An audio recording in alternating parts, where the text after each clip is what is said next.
কেমন আছেন সবাই? আশা করি ভালো আছেন। আজকে নিয়ে আসলাম নতুন আরেকটি ভিডিও। তুলার ডাঁটি মাছ আলু দিয়ে ভুনা করব। তো এখানে নিয়েছি পেঁয়াজ বাটা, আদা রসুন বাটা, জিরা বাটা। তো মাছগুলো এখন ভেজে নেব। তো ফুল ভিডিওটা দেখার অনুরোধ রইল। যদি ভিডিওটা ভালো লাগে লাইক দিবেন, নতুন বন্ধুরা সাবস্ক্রাইব করে আমার পাশে থাকবেন। তো মাখানো হয়ে গেছে, এখন ভেজে নেব।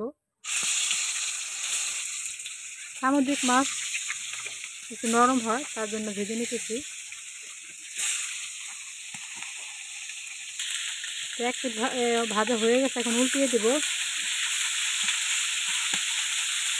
কিছু মানুষ আছে না, ঘাড়ের রক্তেরা বুঝাইলেও বুঝে না, শর্তগুলো ছড়ে না। এই মাছটা হয়েছে ওই রকম, উল্টাইতেছে না। মাছ ভাজা হয়ে গেছে, এখন আমরা নামিয়ে নেব। এই একই তেলে আমরা আলুও ভেজে নেব। আলু ভেজে মাছ ভুনা করলে অনেক মজা লাগে।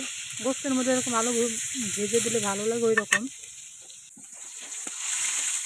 তো আমাদের আলু ভাজা হয়ে গেছে, এখন আলু ভাজা নামিয়ে নেব। হালকা করে ভেজে নিয়েছি। এখন ওই একই তেলে আমরা পেঁয়াজ বাটা দিয়ে দেব, কারণ আমাদের আজকে ভুনা বেশি ঝোল হবে না, তার জন্য পেঁয়াজ বেটে নিয়েছি। পেঁয়াজ বাটা দিলে মশলাটা ঘন হয় বেশি। কারণ পেঁয়াজটাকে আমরা 2 মিনিট ভেজে এর মধ্যে দিয়ে দেব আদা বাটা হাফ চা চামচ, জিরা বাটা হাফ চা চামচ, তারপর সামান্য একটু পানি দেব যেন সব মশলা আদা বাটা, জিরা বাটা, পেঁয়াজ বাটার সাথে মিশে যায়। তার জন্য যখন এটা একটু বলক আসবে, তারপর আমরা দিয়ে দেব শুকনো উপকরণ।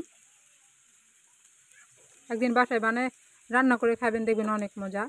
এখানে আমি 1 চা চামচ হলুদ, 1 চা চামচ মরিচের গুঁড়া, আধা চামচ ধনের গুঁড়া আর স্বাদ মতো লবণ দিয়েছি। এখন সব ভালো করে মিশিয়ে নেব। এখন এটাকে কষিয়ে নেব 5 থেকে 6 মিনিটের মতো। এই তো মাশাআল্লাহ অনেক সুন্দর কালার হয়েছে কিন্তু।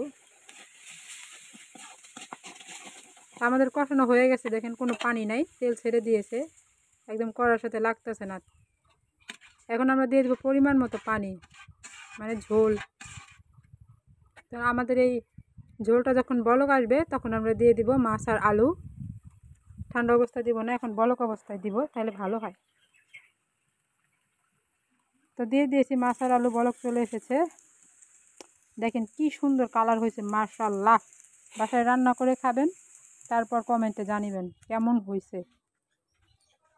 তো ভালো থাকবেন সবাই।